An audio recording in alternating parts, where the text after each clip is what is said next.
جب کوئی انسان مسجد حرام میں خانہ کعبہ کا طواف کرے اور خانہ کعبہ کا واجب طواف کرے، واجب طواف کا ایک مطلب تو کل بیان ہو چکا، البتہ حج تمتع کے اعتبار سے اس میں 18 واجبات ہیں، عمر تمتع کو ملاتے ہوئے، تو حج تمتع کے 18 واجبات میں 3 مرتبہ انسان واجب طواف کو انجام دیتا، ایک عمر تمتع کا طواف، ایک حج تمتع کا طواف اور ایک حج تمتع کا طواف النساء، تو 3 وہاں اور 2 عام عمرے میں، جسے آپ کہتے ہیں عمرہ مفردہ۔ تو واجب طواف یا اس کے ماسوا کوئی نذر و عہد و منت کا طواف ہو، واجب طواف کی ذمہ داری اور اگر وضو منقطع ہو گیا تو آپ نے وضو کر کے اپنے راؤنڈ کو چیک کرتے ہوئے کہ کون سے راؤنڈ میں وضو بریک ہوا تھا، اس کو ویسے ہی پھر عمل انجام دینا ہے۔ 1 سے 3 کا مسئلہ الگ ہے کہ کینسل کیجئے اور نئے سرے سے آپ طواف کیجئے، یہ خیال دل سے نکال دیجئے کہ اللہ سب قبول کرنے والا ہے، لولا لنگڑا طواف اللہ قبول نہیں کرتا۔ آپ اپنی ذمہ داری کو ادا کریں، اس کے بعد بھی خدا کی مرضی ہے قبول کرے یا قبول نہ کرے۔ اور اگر آپ کا وضو ٹوٹ گیا 4تھے راؤنڈ سے 7ویں راؤنڈ کے درمیان میں، تو جائیے جا کے وضو کیجئے اور جہاں سے وہ آپ کا طواف بریک ہوا تھا جس راؤنڈ کے نمبر سے، اسی مقام پر آ کر ایک قدم پیچھے سے کنٹینیو کیجئے۔ اب بہت تفصیل چھوڑتے ہوئے اگر 3 اور 4 کے بیچ میں ٹوٹ گیا تو بعض علماء تفصیل میں کہتے پھر دونوں کام کرنے پڑیں گے، وضو کر کے مکمل کریں گے 3.5 چکر کے بعد باقی جو بچے ہیں چکر، اور اس کے بعد ایک 7 چکر کا ایک نیا طواف بھی انجام دیں گے۔ بہرحال عمرے پہ جانے والے یاد رکھیں کہ زیارت اور ہے اور عمرہ اور ہے۔ اب طواف مکمل ہو گیا آپ کے آنے کے بعد، اور اب طواف کے بعد جو ہے وہ نماز کا مسئلہ ہے، اور نماز کا مسئلہ یہ کہ نماز آپ نے پڑھنی ہے مقام ابراہیم کے پیچھے۔ مقام ابراہیم اوپر ہے ہی نہیں، وہ صحن کے اندر ہے، اور صحن کے اندر بھی اتنا ہائٹ نہیں اس کی کہ اس کو فالو کر سکیں اوپر جانے کے بعد۔ اس کی ہائٹ نارمل انسان کے قد سے تقریباً چھوٹی ہی ہوگی یا کچھ بڑی ہوگی، لیکن اس سے ہمیں کوئی سروکار نہیں۔ آغا سیستانی کے فتوے کے لحاظ سے آغا سیستانی اس مسئلے میں ذرا سا کچھ سختی بیان فرماتے ہیں کہ جیسے ہی طواف ختم ہو، بغیر کسی اور کام میں مشغول ہوئے، نہ کوئی تسبیح پڑھیے، نہ کوئی بیٹھ کر دعا پڑھیے، نہ کوئی تلاوت قرآن کیجیے، نہ کوئی اور بیچ میں نماز پڑھیے، ادھر طواف مکمل، ادھر آپ طواف کی نماز شروع کریں۔ لیکن چونکہ طواف کے مجمع سے نکل کر مقام ابراہیم کے پیچھے جانے تک کچھ ٹائم چاہیے ہوتا ہے، اتنا آسان نہیں ہے، تو اس ٹائم کیلکولیشن کے لحاظ سے آغا سیستانی نے 10 منٹ دیے ہیں کہ 10 منٹ کے اندر اندر آپ طواف کے بعد اپنی طواف کی نماز شروع کر لیں۔ اگر 10 منٹ سے زیادہ فاصلہ ہو گیا تو طواف کینسل۔ یہاں بیٹھ کر کینسل کہنا آسان ہے قبلہ، یہ وہاں پوچھئے کہ جب آپ کا پسینہ بہ رہا ہوگا تو آپ سر توڑ کوشش کریں گے کہ کسی طریقے سے آپ نماز ٹائملی پڑھ لیں۔ تو آپ یہ بات یاد رکھ کے جائیے گا کہ مقام ابراہیم کے پیچھے نماز پڑھنا واجب ہے، واجب طواف۔ زیارت امام حسین علیہ السلام کی نماز اگر ہرگاہ زیارت کی نہ پڑھیں تو اس سے زیارت باطل نہیں ہو جاتی، نماز کا ثواب نہیں ملتا، یہ الگ بات۔ لیکن اگر کوئی طواف کے بعد طواف کی نماز نہ پڑھے تو اس کا طواف کینسل ہو جاتا ہے۔ تو اگر آپ فلور پہ طواف کر رہے تھے، اب چاہے وہ آپ کر رہے تھے ایم فلور پر یا آپ کے نزدیک فرسٹ فلور کعبے کی ہائٹ سے اتنا نیچے کہ ایک بالش آپ کے قدموں پہ جہاں آپ چل رہے تھے اس سے کعبے کی ہائٹ بلند تھی، کم از کم ایک بالش، اگر آپ کو یقین تھا، ان دونوں صورتوں میں نماز پڑھنے کے لیے تو آپ کو آنا پڑے گا۔ کہاں پر؟ مقام ابراہیم کے پیچھے۔ اور یہ کہاں پر ہے؟ یہ مطاف کے اندر، یہ کسی فلور پر بنا ہوا نہیں ہے۔ اگر کوئی ویل چیئر پر معذور انسان ہے اور اس کے لیے آنا نیچے ممکن نہیں ہے تو وہ نماز اوپر ہی پڑھے گا سمت مقام ابراہیم کو خیال کرتے ہوئے۔ لیکن اگر ایسے فلور پہ طواف کیا گیا جس کے بارے میں ڈاؤٹ فل ہیں آپ کہ یہ شاید کعبے سے اوپر ہے، تو پھر اس صورت میں اس کو اپنے نماز طواف کی نیابت کروانا ہوگی، خود بھی پڑھے گا اور نماز طواف کی نیابت بھی کروائے گا۔ کیوں؟ اس لیے کہ نہیں پہنچ سکتا۔ اگر پہنچ سکتا ہے یہ ویل چیئر سے اتر کے تو جائے، جا کے نماز پڑھے، اور اگر نہیں پہنچ سکتا تو پھر اپنی نماز کی نیابت کروا لے۔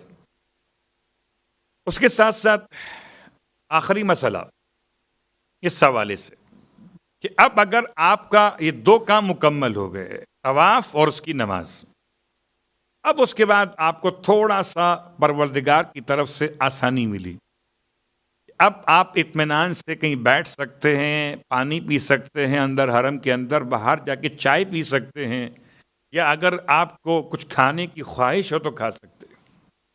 کیوں کہ ابھی آپ کے پاس ایک ٹائم مل گیا۔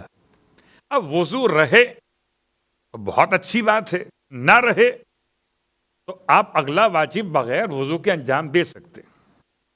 7 واجبات میں سے پہلا واجب احرام پہننا، دوسرا واجب خانہ خدا کا طواف کرنا، تیسرا واجب مقام ابراہیم کے پیچھے 2 رکعت نماز پڑھنا، اور 3 واجبات کے بعد چوتھا واجب صفا مروہ کی سعی کرنا۔ صفا مروہ کی سعی کے لیے وضو واجب نہیں،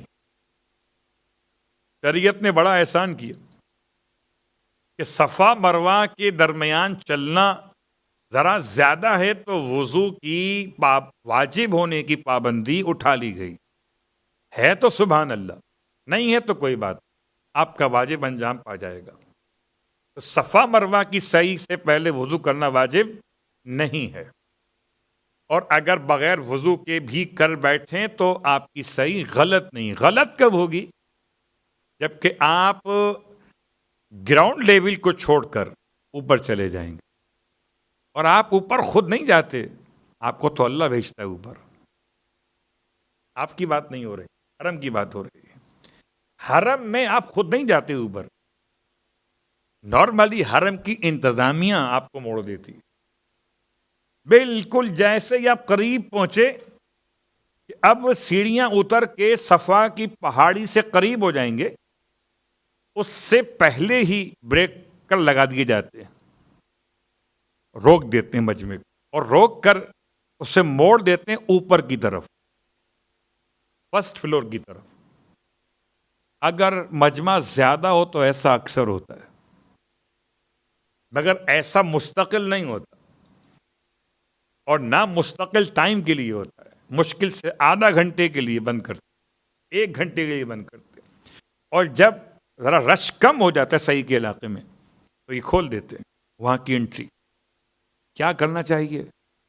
اگر یہ آپ کو اوپر چڑھا دیں تو آپ چڑھ جائیے اوپر، آپ کے پاس آپشن کوئی نہیں ہے، کیونکہ آج کل کی صورتحال میں بیسمنٹ میں صحیح نہیں ہو رہی، آپ جائیں اوپر، اور اوپر جا کے صحیح نہ کریں تاکہ بیٹھ جائے۔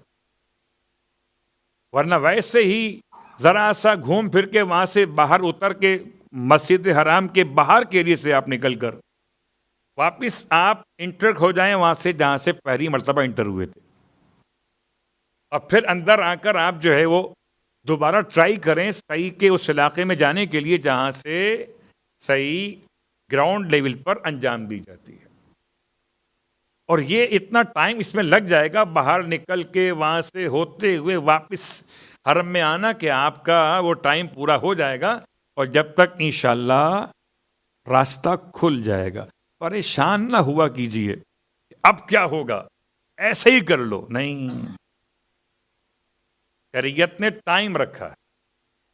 اگر آپ نے طواف کی نماز ختم کی صبح 7 بجے طواف کرنے کے بعد، تو اب مغرب سے پہلے پہلے آپ کو صحیح شروع کر دینا، پورا دن پڑا ہوا. اور اگر اول شب میں کیا ہے تو آخر شب تک آپ صحیح کو لیٹ کر سکتے ہیں. لیٹ ضرور کریں مگر غلط نہ کریں. کسی مومن نے سوال کیا کہ جناب گئے اور 7 چکر کے بجائے 14 لگا دیا. سمجھے جیسے طواف ہوتا ہے نا پورا گھومنے والا، کہ حجر اسود سے شروع اور حجر اسود پر ختم. وہ سمجھے شاید صفا سے شروع اور صفا پر ختم، یہ 14 ہو جائیں گے.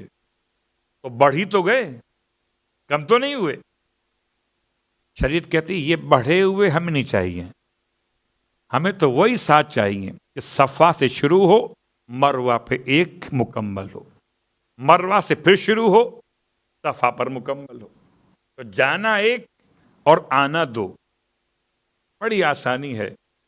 اتنا بہترین ماحول ہے، ایسی ٹھنڈی ہوا دے رہا ہے، چلنے کے لیے فرش بڑا پیارا بنا ہوا، ٹائل لگے ہوئے، اس پر روشنی بھی ہے، بڑا اطمینان سے آپ چل رہے ہیں. زمزم کے ٹھنڈے پانی کے سسٹم لگائے گئے پینے کے لیے آپ کے، آپ چلے جائیے. اس صحیح کو یاد کریں کہ جو کنکروں پہ ہوتی تھی، کھلے صحن میں ہوتی تھی، ایک پہاڑ ادھر ایک پہاڑ ادھر، بیچ میں کوئی زمزم کا ٹھنڈا پانی کا پلانٹ نہیں ہوتا تھا، بس چلے جائیے.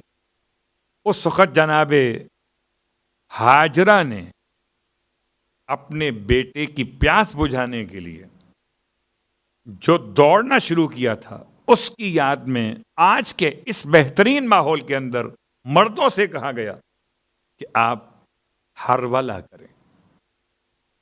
صحیح کہ اس ایریے میں کہ جس میں گرین لائٹ سے میلین اخضرین کا عنوان بناتے ہوئے، مگر کیا کمال شریعت، عورتوں سے نہیں کہا گیا ہے سنت عورت کی، کروارا خدا مردوں سے ہے. تو ساری سنتیں عورتوں کی غلط نہیں ہوتی. صلوات پڑھیں محمد وآل محمد.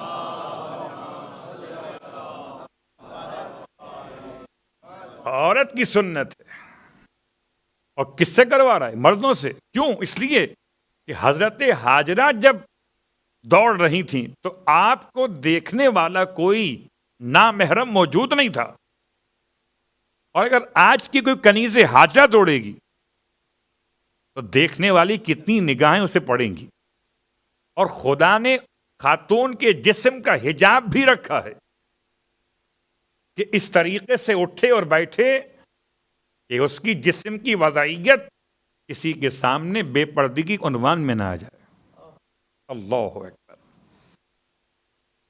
اس حالت میں بھی شریعت نے اٹھا دیا اس سنت کو خواتین سے کہ جہاں پردے کا مسئلہ تھا.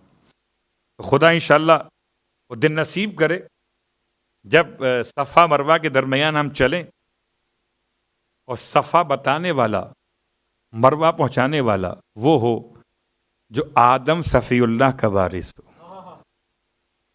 مروہ تک وہ پہنچائے جو خود مروت کا بہترین مرقع ہو. خدا کرے کہ ایسا عمرہ اور حج نصیب ہو جو امام زمانہ علیہ الصلوۃ والسلام کے ساتھ انجام دیا جائے. صلوات پڑھ لیں محمد وآلہ.